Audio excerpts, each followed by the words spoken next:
Blog Talk Radio. Welcome to Last First Date Radio, featuring interviews with experts in dating, relating, and mating in midlife. And now, here's your host, Sandy Weiner. Hello, everybody. This is Sandy.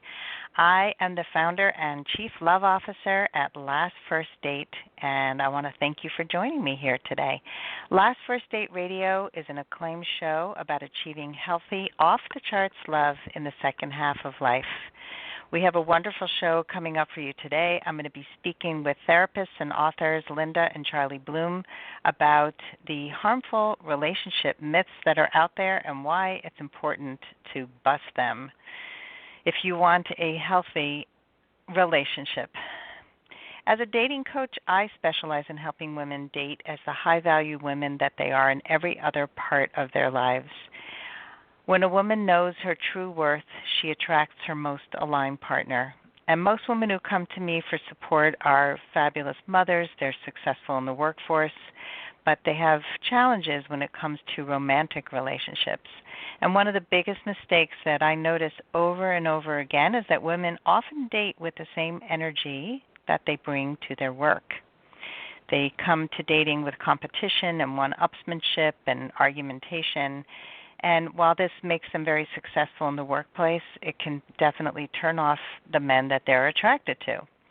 I used to be guilty of this, and I used to think that men would be more attracted to me if they knew how crazy busy I was. And I was building my business. I was trying to manage my home life, my parents, just trying to juggle a million balls in the air. And I would talk about how crazy busy I was. And men would say, I don't know how to time slot you, how you're going to time slot me into your life. Actually, I wouldn't hear back from a lot of men. They would just think I'm way too busy to be in a relationship. And so that wasn't true. That was actually a defense of mine to talk about my busyness because I wanted to prove that I was a person of value. But that isn't how you prove your value in a romantic relationship. You prove your value by being warm and connected and a good listener and emotionally available. And these are very different traits than the things that make you successful out there in the workforce. So what I've done is I've identified the mistakes that sabotage people in relationships very often, and I have created a free guide that outlines those three mistakes and actionable steps to turn them around. So if you would like a free copy, go to lastfirstdate.com and you can sign up on my homepage. Also, if you're a woman over 40, I'd like to invite you to my Facebook group. It's called Your Last First Date. And we have almost 400 members now. It's growing every day. It's pretty awesome in there, where people come to get really solid, practical advice about dating after 40. Often people get advice from family members and friends, and it's not good advice. And, they want you to find love, but they're all ganging up against the people that you dated that didn't work out. And I want you to learn and to grow and to be a healthy dater. Which brings me to our fabulous show today. But before we get there, I want to shout out to our sponsor, Audible. Audible is the foremost company that creates I always have trouble saying this, but audiobooks. If you are a person who is so busy, like I used to say I was, but if you're really always on the run and you want to read and you don't always have time to read, Audible is a great source for you. And I know a lot of our listeners are already Audible members, but if you're not and you've always wanted to try it, all you have to do is go to audibletrial.com/lastfirstdate, and you get a free book, a free audiobook, and a free month of Audible. So go to audibletrial.com/lastfirstdate. And now for our guests. Linda Bloom and Charlie Bloom. They are therapists. They regularly teach at the Esalen Institute in California and the Kripalu Center, and they have served as adjunct faculty at institutes of higher learning, including UC Berkeley Extension and California Institute for Integral Studies. They live in Santa Cruz, and their website is bloomwork.com. Welcome to the show, Linda and Charlie. I'm delighted to be here with you, Sandy. Oh, Me too. Thank you. Thanks for inviting us. Thank you.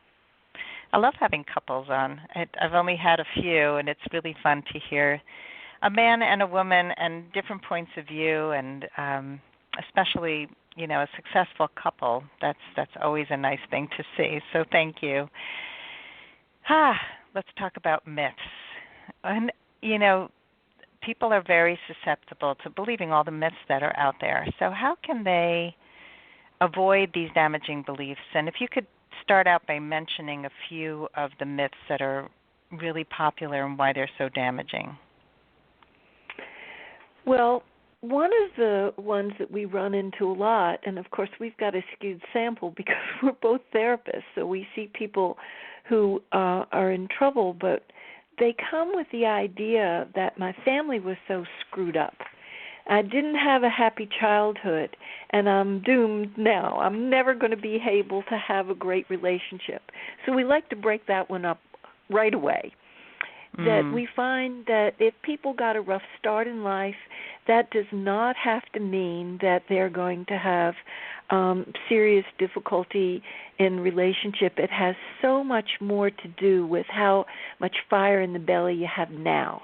If you're committed and you enroll your partner, that you're going to roll up your sleeves and you've got a good work ethic, and we're going to learn the communication skills, we're going to learn the conflict management skills, we're going to learn how to be our best selves and bring the best out in each other, then that is going to be the most significant factor, not that you didn't have a good model from your family. Mm-hmm. And we run into this happily ever after myth a lot, that it's not just women who have it, although I will say I run into it more with women. Men have it too, the romantic myth that once you find, a wonderful partner, that the love that's there should just flow out of the relationship. You should understand each other and respect each other and enjoy each other. And when they hit trouble spots, they get really worried.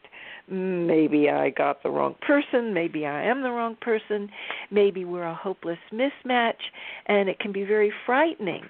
But we're drawn to our compliments, and so people are going to be very different from us, and that's a good thing. They can expand us and grow us and stretch us, and it can be wonderful, but we have to learn how to respect the differences. It's very tempting to get into a dark place when we have these limiting beliefs because they cramp us, they hold us in such a small space. And when we start to examine them, is this really true? Does this serve me? Is this a script somebody else put in my hands? I want to write my own script. Then people can really breathe more easily. There's more space. And they have that curiosity and wonder about, well, what do I really believe and know from my own experience about relationship? And that's good for relationship, that kind of curiosity. Yeah, I just want to speak to, there's so much here, but I think that the first point you bring up about people thinking that if they come from a screwed up family, then they're doomed. And I actually have heard several of my clients say it's in my DNA to not be lovable. It's in my DNA to be a martyr. It's all these things that they've learned, and I immediately correct them and say it's learned behavior, and it can be unlearned.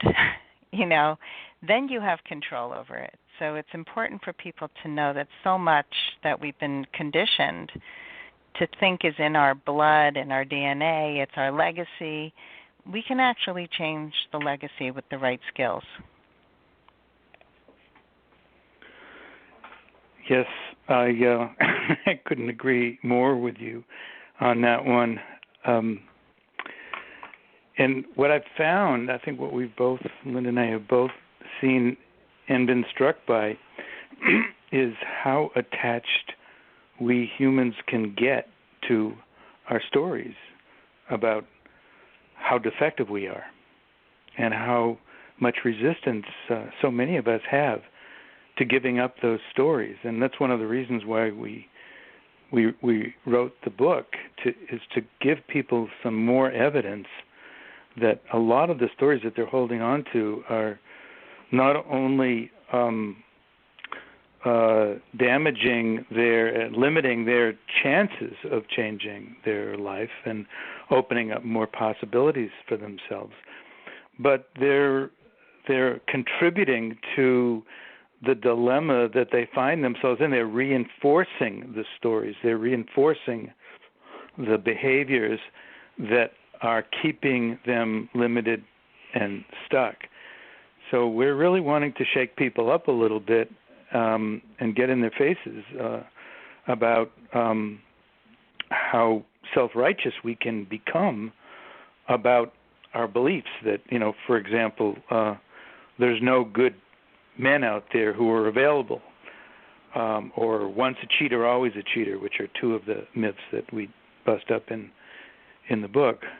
Which isn't to say that there aren't, some frogs out there that you're going to have to kiss along the way, and that some people are, serial cheaters. But to make a generalization that covers an entire gender is probably not a wise thing to do. Mm-hmm. So that's a big part of what we're hoping to not only challenge a lot of these beliefs that so many of us carry, but to provide the reader with some very useful strategies and skills and tools to create a myth-free life. Mm. Yeah, I think there's so much assumption and not enough curiosity in relationships, where you bring your old story and then you immediately project onto somebody something because of an old story. Exactly. Yeah. We see that all the time. And, we've got to be willing to challenge some of those assumptions and beliefs and get curious about, what is actually true here? That may be true for certain situations. It might even be true for a lot of people. It could even be true for the majority. I don't know. But what is true about this unique set of circumstances with this person in it right now? And that's what really we want to get people to examine, the unique aspects of your current situation, rather than just buy an off-the-rack theory about how things are. Mm-hmm. So people form these conclusions, I'm assuming, to protect themselves, to keep themselves safe from being hurt. Like, what are some of the reasons that people believe these stories? Well, there is a way in which, if you buy your own story and you believe your belief and you don't examine them, there's a certain sense of security. It's rather a false sense of security, but it gives you some protection. So one of the examples is, if he really loved me, I wouldn't have to ask for what I need, and he'd just give it to me. We refer to that one as the myth of mind reading. Yeah, and I love that one. I never even knew it was a belief. I was so in it, that I never even stopped to consider that it could be anything other than what I thought it to be. And I created so much suffering in the beginning of my relationship with Charlie, because he's not as demonstrative with taking my hand or kisses goodnight or hugs, and I'm totally touchaholic. And so when he wasn't demonstrative like that, the story I made up in my mind, and I totally believed it, was, gee, it's too bad he just doesn't love me very much. I know he loves me some, but he just doesn't love me very much. I had no idea that by buying into that certain belief that I was keeping myself from having to be vulnerable to risk sticking my neck out and to ask for what I wanted and maybe to get refused. And when I did start to, not believe everything I thought, and I took a chance and I said, it would really mean a lot to me if we would kiss goodnight before we go to sleep. It would really mean a lot to me if we were walking by the beach, if you took my hand sometimes. Or if I didn't even say anything, but when I wanted a kiss or a hug or take his hand, I would do it myself and take responsibility for it. And our relationship really sweetened up a lot because I wasn't, languishing in this sadness that would sometimes turn into irritation and resentment. And I started to understand how I didn't want to get vulnerable and risk asking. Mhm. Boy, I grew up with total mind readers and and a lot of anger. It's like, I can't believe you didn't figure that out. And then I, of course, did the same thing myself. And it's amazing what happens when you learn effective communication, when you are okay with being vulnerable. I love this. I love what you said about asking for a goodnight kiss or a handhold or just do it, and it changed your relationship for the better. It's such a beautiful thing, and it's so simple when you finally realize how much less risky it is to do it than you think, and certainly better than sitting in that place of feeling really bad that the person may not love you as much. And I have a client who completely transformed her life in our work together, and she was on her way into a date. She just told me this, and she slipped on her way in to the coffee shop and caught herself, and the guy was sitting at the table like right in front, and he clapped. And she just burst out laughing. Now, she could never have done that. Like, she just was so self-compassionate and forgiving of herself. Like, before, it would have been like, I'm an idiot, I'm so mortified. She said, I just didn't care, and he didn't care, and it was so great.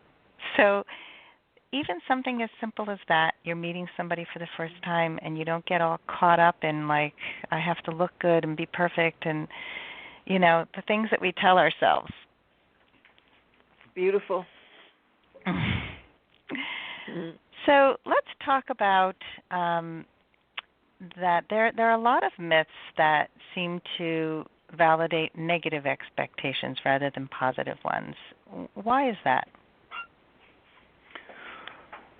Well, I think similar to the response that Linda just gave about how we all crave a sense of security and we want to minimize risking in our life. I mean, some of us like to play the edge, but in general, we don't want to put ourselves in positions where we're vulnerable to being hurt or rejected or experiencing unpleasant feelings. So when we affirm a negative expectation, for example, one of the myths is after many years, this isn't the exact wording, but it's the general idea, after many years, marriages inevitably go flat and dull and boring. That's a negative projection. And if we have a negative expectation, then when things happen that seem to confirm that, we're not in a position where we feel obliged to do something about it because we're resigned to having that situation occur. So we don't have to take the risk of looking at ourselves and seeing, is there anything that I've done that has contributed to this? Is there anything more that I could do? Do I have any hopes? Do I have any regrets? And, asking some really penetrating questions of ourselves and possibly of our partner that could, upset the status quo. It could lead to some conflict. It could lead to some feelings of grief or remorse or sadness or anger or disappointment.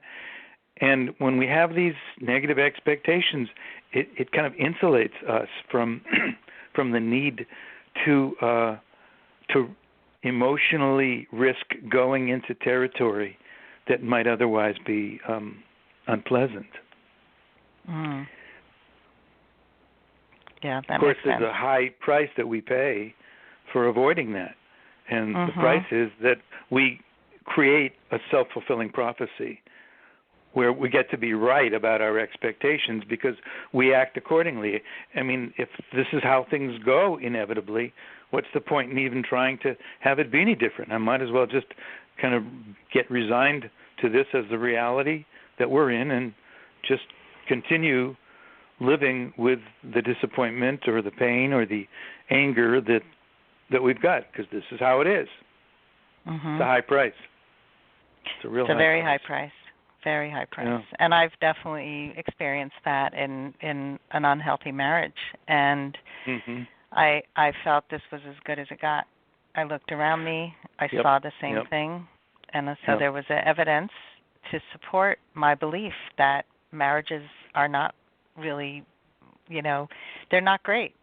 They don't really work Right. out. So why leave this one for another bad one?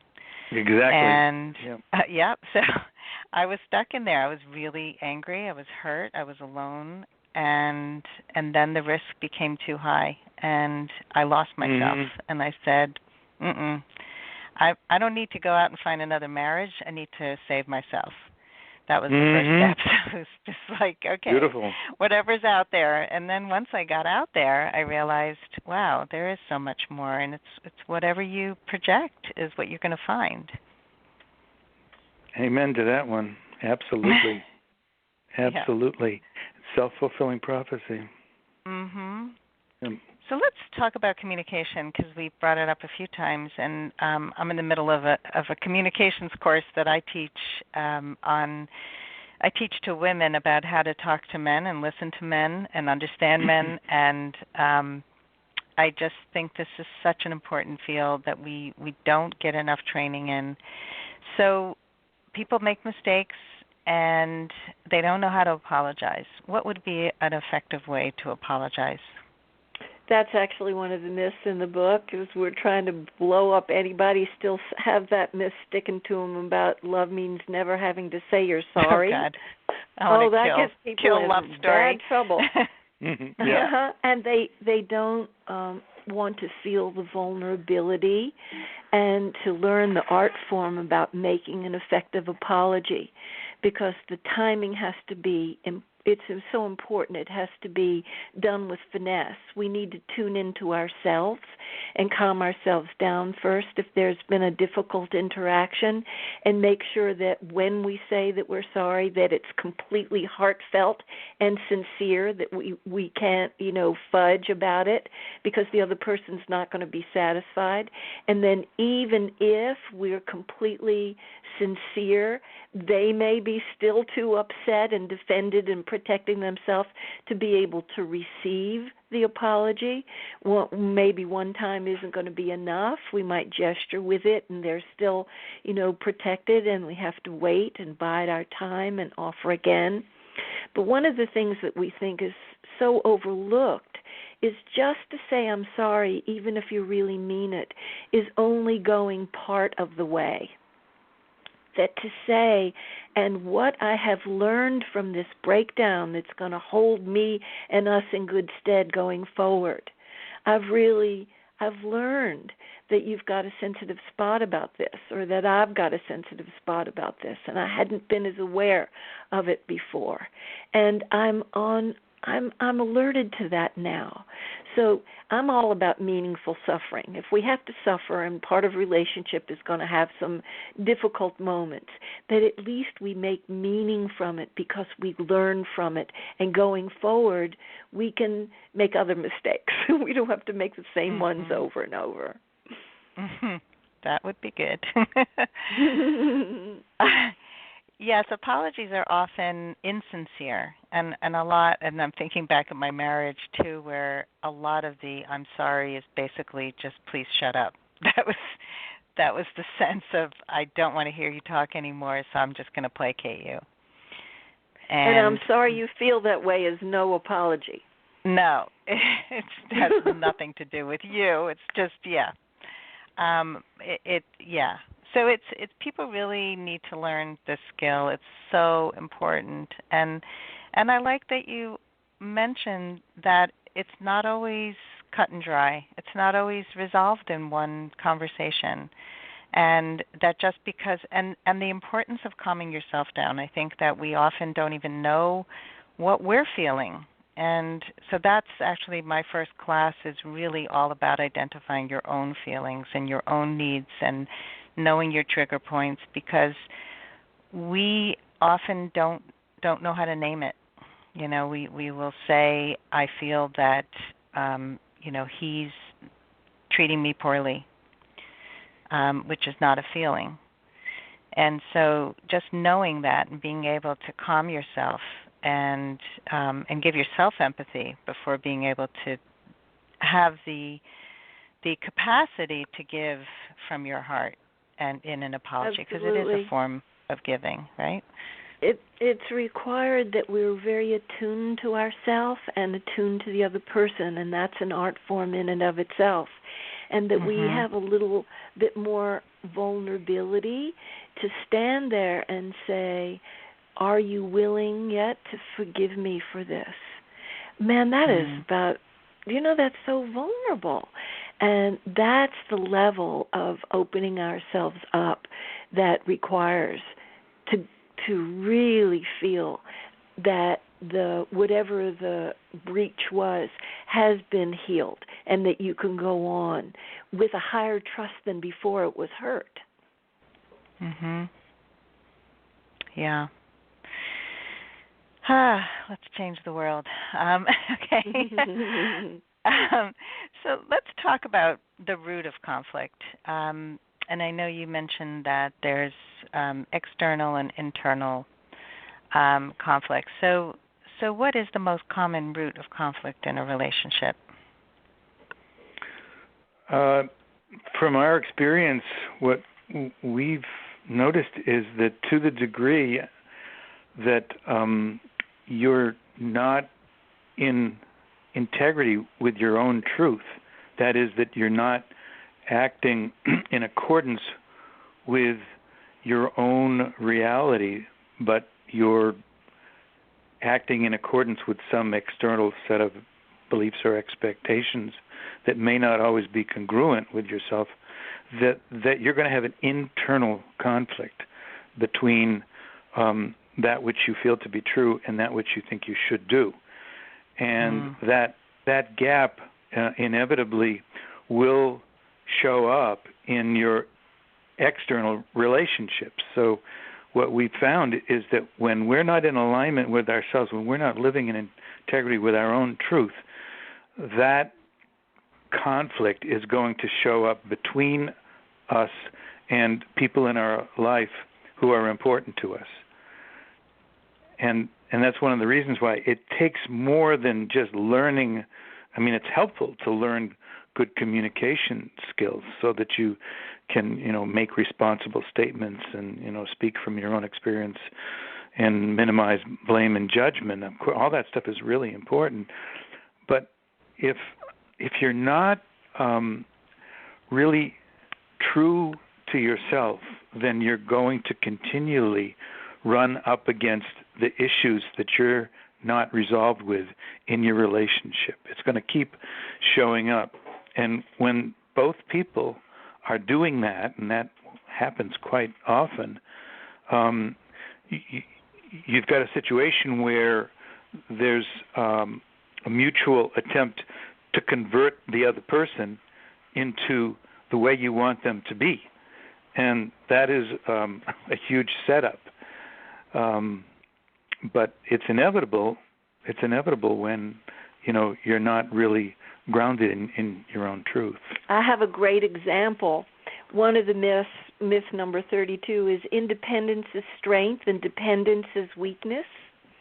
And when I was under the gas, under the influence of this myth, and Charlie and I colluded about this myth, and it's a prevailing cultural myth. It's generally accepted that to be really strong, you have to be independent. It's the American way. And so I was busy making dependence weak and objectionable and lesser than. But there's a very big part of me, a huge part of me, who I am.